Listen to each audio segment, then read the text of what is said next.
So welcome to the Law, Finance and Economic Policy Talk Show, where we dissect laws, regulations and guidelines that affect Nigeria and Africa's economy. We've been having a segment where we dissect the lives of lawyers that are contributing their quota to the African economy. And on today's episode, we're at the Fourth Holdings office. Stay tuned, we'll be interviewing one of their partners on their journey. So like you can see, Fourth Holdings is made up of Acuity Partners, the Legacy Haus, the Family Business Network and Acuity Capital. So stay tuned and enjoy the episode. On today's episode, we have a legal powerhouse with us, Olufunke Olumide, someone who I really admire and look up to. She's a partner in the Fourth Holdings Group, and Fourth Holdings consists of different facets. There's Acuity Partners, there's the Legacy Haus, there's the Family Business Network, and then there's also ACAP, which is Acuity Capital, and she's a partner in that group. So I'm just going to allow her to tell us a bit more about Fourth Holdings and the amazing work that they're doing. So thank you so much, Funke, for coming on the show. It's really good to have you here. Thank you, Chinoye. I'm very excited to be here, very honored. So my name is Olufunke Olumide. I am one of the partners and co-founders of Fourth Holdings. Basically, Fourth Holdings at the moment has 4 entities in it. Acuity Partners, which is the business law firm, which basically started all of the enterprises. And there is the Legacy Haus, which is the multifamily office, which I head. We have Acuity Capital, which is the private equity firm. And then we have the Family Business Network, which is going to kick off next year. Basically, it's a network for people who have family businesses and family business owners. So basically, that's what Fourth Holdings is about. Yeah. Thank you. Just to see someone a bit more, like I said, she's a legal powerhouse, and she has immense experience in legacy planning, succession planning, family office management, corporate governance, venture capital, and private equity, just to list a few.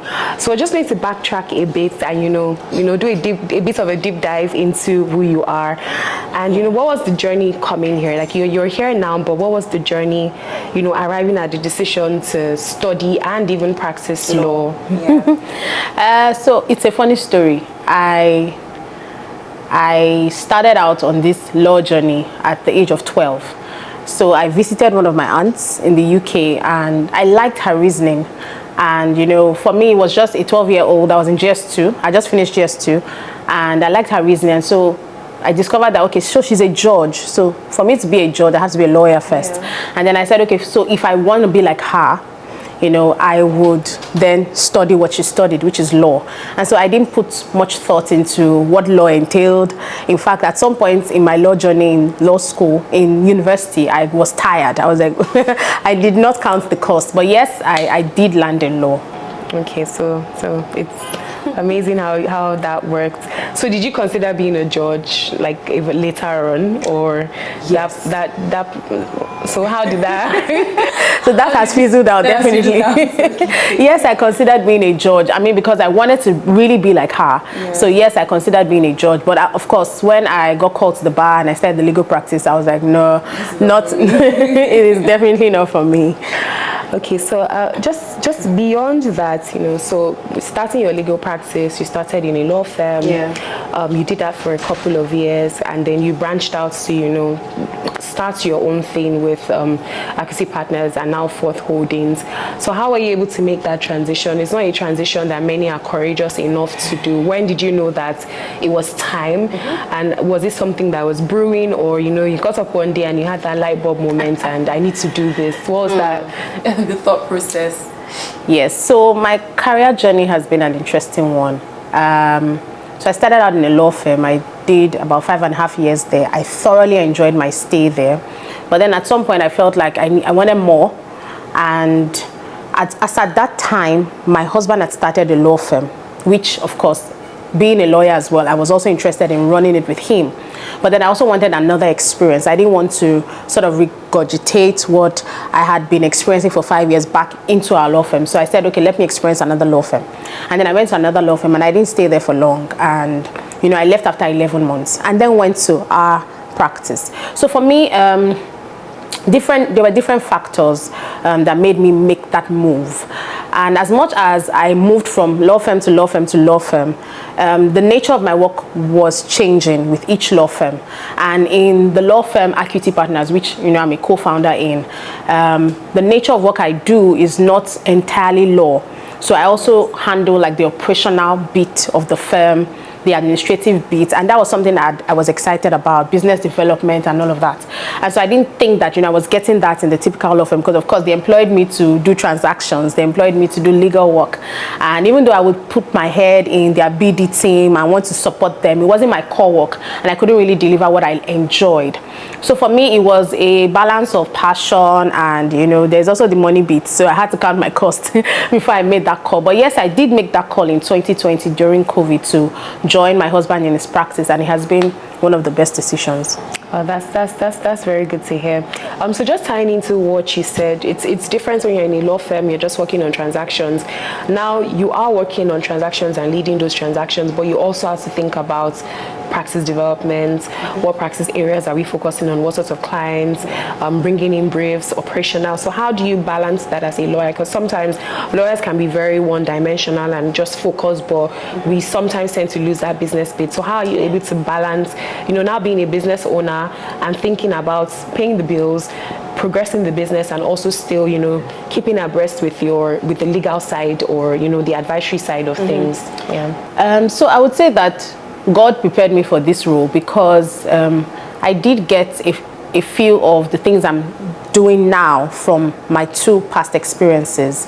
And even though in those places I was core legal, I always said that I found myself doing non-legal stuff there, and I learned from them. So my very first principal, which was Professor Ajogu, he always emphasized the business of the law. And if you remember, he's always saying the business of the law. And for me, I kept that in my heart. Like, okay, it means beyond running, beyond doing the legal work and stuff, there was the running of the practice, and there was the business side to law. So I did sort of start thinking about it and start doing my research about it. And then when I moved to my other firm, it was practice development was part of our appraisal. So we had to do it, whether we were BD or whatever department we're in, we all had to think about how to bring in briefs. And so even though I spent a short time there, I also saw it firsthand how, as a lawyer, you still had to wear your business cap. And so for me, I have been able to deploy that here. I wouldn't say I'm perfect. There are some days that, of course, the work, it just hits you. And at some point, you're like, oh, we actually did, a strategy meeting, and we need to follow through on our strategies, But there's always the place where you have to pull back and look at the holistic picture so that you can bring in clients. Without the clients, there's no work. Of course, yes, that's very true. Without the clients, there's no work. So we're actually in the Fourth Holdings office today. So we're not in our usual setting. It's a very lovely space, and we're going to be switching over to our office so we can give you, sort of like a view of the office. So catch us in the next scene. So we're back, and we'll be going right into our next questions. Are you ready? So your core interest has been in empowering African families for multi-generational wealth and legacies. What would you say developed your interest in that? What triggered it? So for me, it has been the fact that I work with my husband.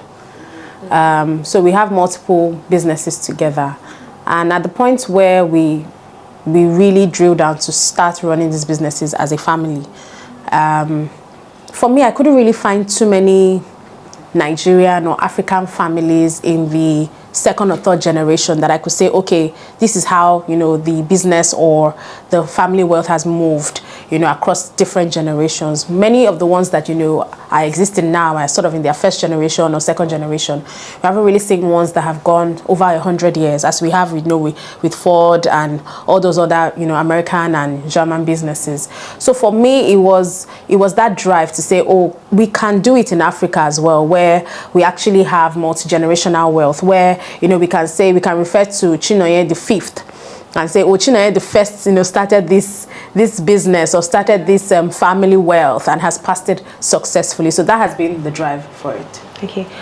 So what would you say has been the challenge in the Africans in Africa generally in establishing that legacy? What has been the roadblock?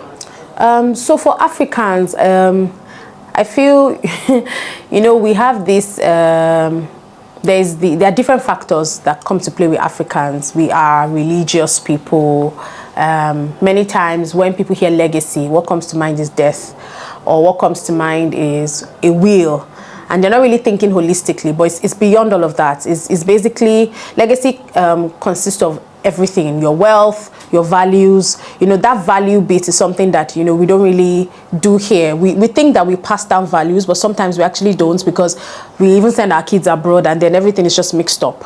If you take, for example, the Jewish family, they are keen on passing on, their values. So for me, I would say that, Africans are not, or Nigerians, if I would also start from Nigerians, with the family office concept, they're not really, for some people they know about it. For those who don't know about it, we're having to educate them, we're having to sensitize them. And we found a couple of people who have said, oh, I actually need this, but I didn't know this is what it is.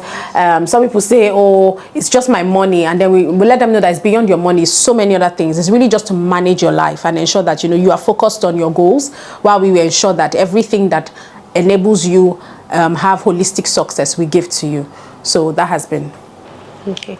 So what sort of reception? So you mentioned someone that you spoke to, and then they're like, they needed this, but they didn't even know they needed it. So with the awareness that you create, what has been the reception that it has received in Nigeria on one side, and then also what sort of challenges do you face running or trying to promote the awareness in this industry? So we've received mixed reactions. There are people who don't know about the service. There are people who know about the service but don't want their setup in Nigeria because of the Nigerian factor. And then there are people who know about the service and are open to setting up here. So for people who don't even want to set up in Nigeria, we let them know that, oh, we're not forcing you to set up in Nigeria. We can actually work with people. We have partners across the world that we can work with to say, set up your family trust. And then we being the multifamily office, would liaise with them on every other thing that relates to your family. For people who don't know about the service, we've had to break down our services into tiny bits so that they understand where we're coming from. We first have to demystify the fact that we're not a wealth management company that's just focused on your money. There are other aspects of your life. There's the global education support that we offer as well, which is picking schools for your kids. There's lifestyle concierge, there's your property. So it's a holistic service, and so we've had to break it down for people. We've had to explain why they need it. Some people have said, oh, they don't even have, I'm not wealthy, I'm not a billionaire, I don't need it. We had to also explain that, no, for us, we have reduced the barrier. In most non-African countries, when you hear the concept of family office, it's usually for ultra HNIs and HNIs. But for us here, we've sort of brought down the barrier to say, oh no, once you even have a family and you're working, you need to set up some structure so that that wealth, or the little wealth that you say you have, you can actually grow it and pass it on, and your values and every other thing. Okay, so you've actually already answered my next question, which was, for maybe the average person like myself, I'm thinking I don't have that much money. So when I think family planning, I think, the $10 and the Dangotes should be the ones considering that. Right. So I like that you've already touched on the fact that it's not about that. It's from the beginning, as little as you have. Once you have a family, you can start to, put those books in. So I'm just going to ask again. So at what stage particularly, or what age, at what time is the right time to start to say, okay, now I want to have this conversation to start a family office? Okay, is there a certain threshold I should be earning? What should I be looking at? What factors should lead me to that decision to say I'm ready to start? Yeah. So I would say start now or start early. We've had people who are unmarried and also are interested in our services, and for them is also the peace of mind that comes with the service. So imagine that someone is handling all your travel engagements, You're not having to do anything when you get to the airport. Everything is sorted. A family office does that. Imagine that someone is handling your properties. You're not liaising with tenants at all. You just get credited because a family office is sorting it out. And so you also imagine that even your bill payment, so you're not bothered about when your DSTV will expire because it's on automatic, that system is already there, that a family office can set up for you. So it's a holistic thing, and I would say that start now, start when you can, start early.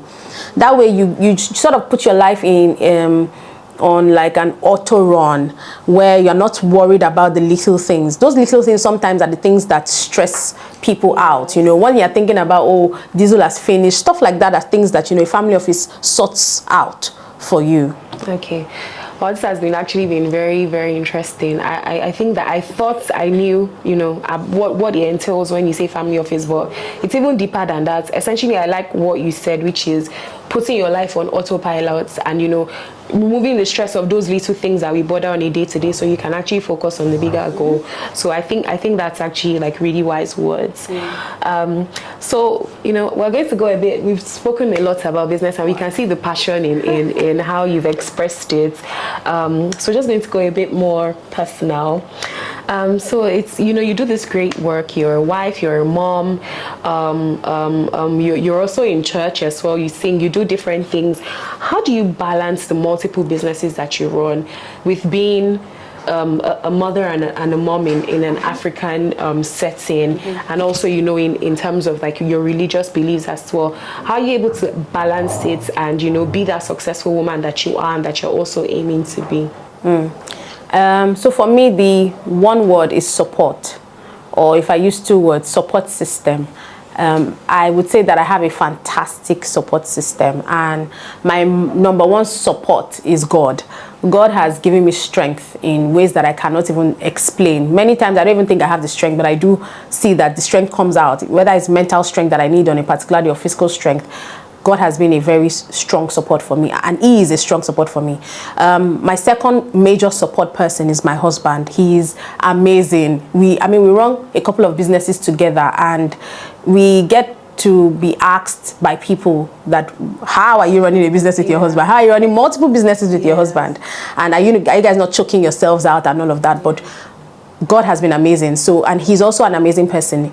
In terms of parenting, he's a hands-on parent. So I have that support there. I have my parents, I have my siblings, I have different support groups. I have different support mechanisms. I have a group of moms where our kids are about the same age, and so we pray together on twice a week. I have another set of people that I can call on, and we just have that time out. So for me, I would say support has been amazing. And I've also understood times and seasons. There are some seasons in my life where I was nursing a baby. I couldn't go for meetings, but the understanding has been that you cannot, on every day, even when you're trying to do the work-life balance, on some days work is higher, on some days family is higher, but you just need to understand what season you are in, and then you enjoy it. Well, so that's really great to hear.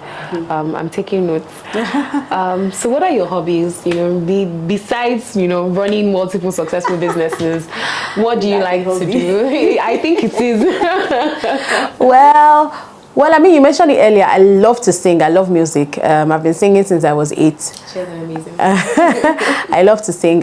What other things do I like? I love giving people experiences. So if I got called that, I need to gift my wife, those things excite me, where I get to give that person an experience, or setting up my home for a guest. I love giving people experiences. So yes, those are the things I like to do. So is that another potential business line that we'll be seeing?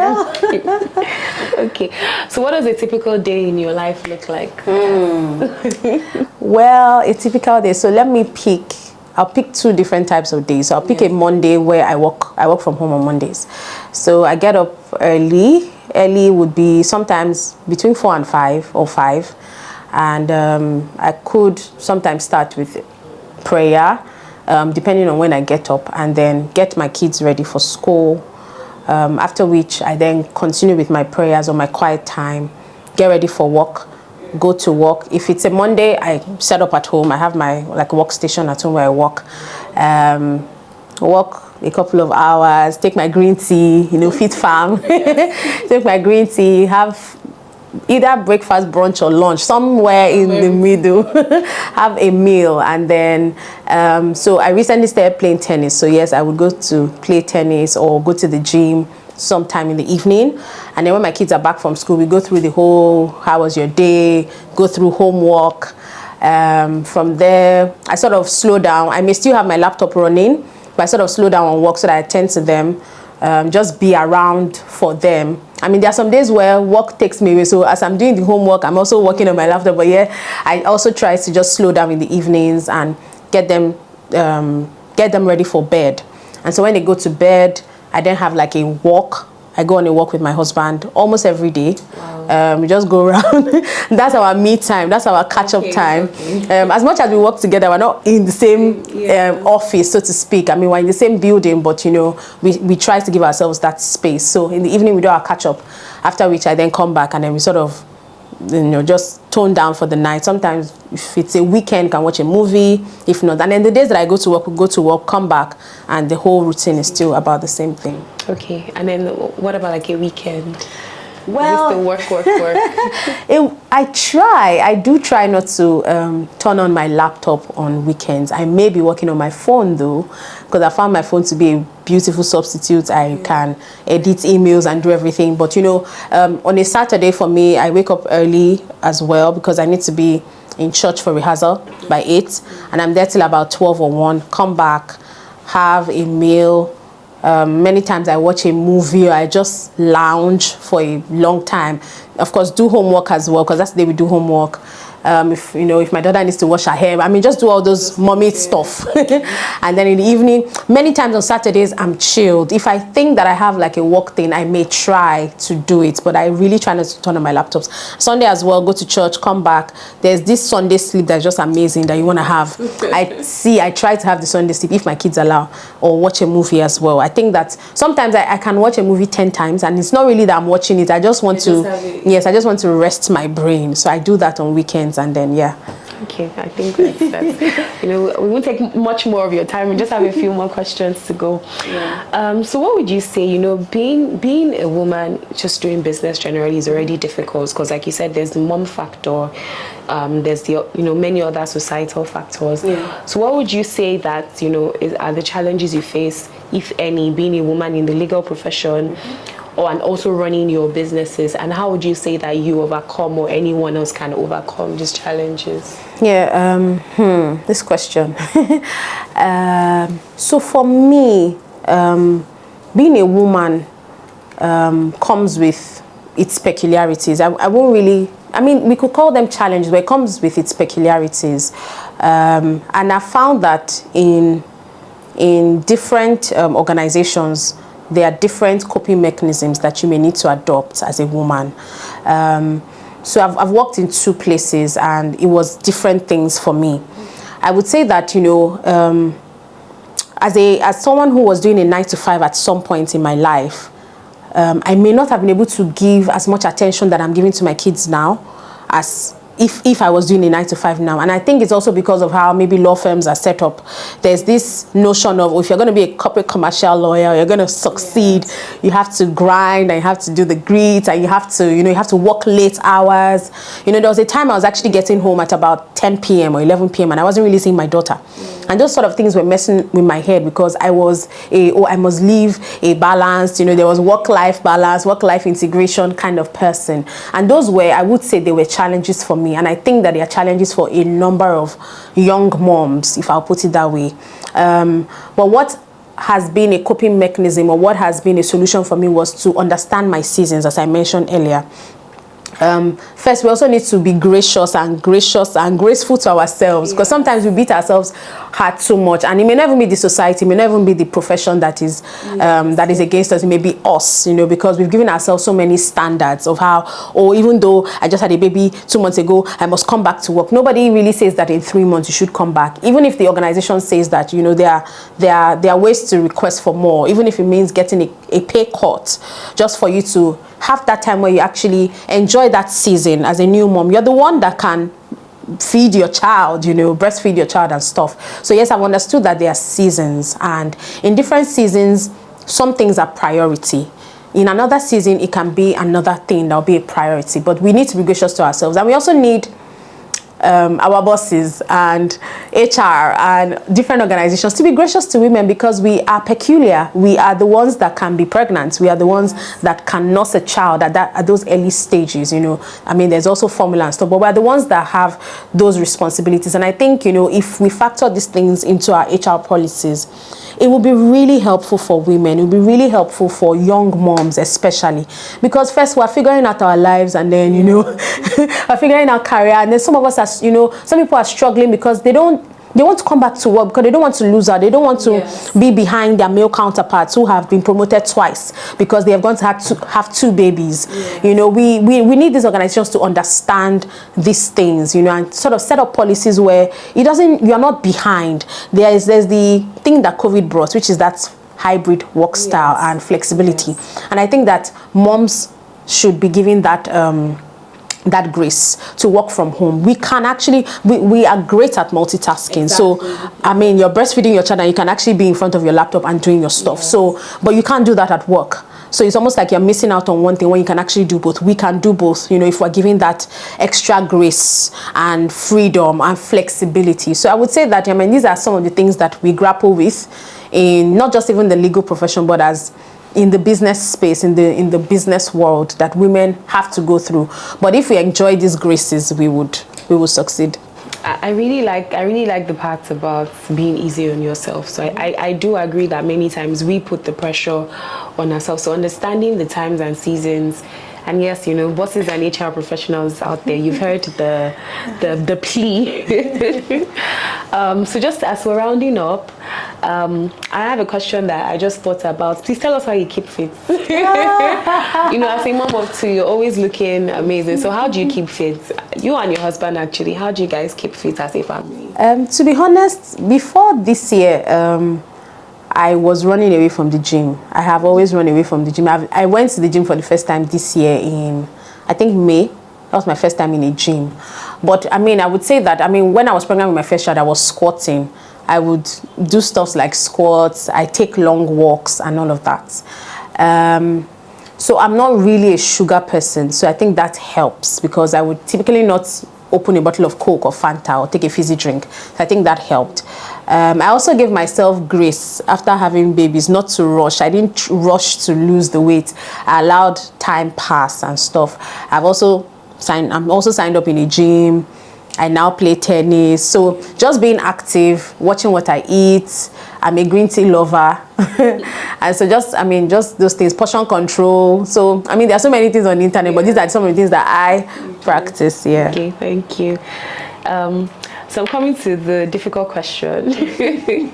How do you describe yourself in 3 words? Wow, 3 words. Can you be gracious? And allow me to say sentences. Okay, well, you can try with 3 words then, you know, elaborate with the sentence. Well, if we put a hyphen, I'll say detail-oriented. I pay attention. I see the tiny things. I see things like the fonts are not the same on 2 lines. My eyes pick those kinds of stuff. I know. So my eyes would pick stuff like that, you know. I could see that, oh, this window is not straight, or I pick, you know, stuff. So I'm detail oriented.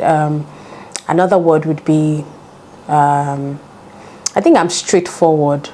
So I would say it as it is. I mean, with some grace, with some love, but if I am not feeling you on something, you may see it in my face, you may see it in my body language. I will still try to be gracious, but yes, I would say maybe straightforward is another word. A third word. Can we put team player together? Yes, you can. Word, but yes, I think I love to work in teams. I never like to work alone. I think that there is power in teamwork. So I love to work in teams, even if it's a small team of 3.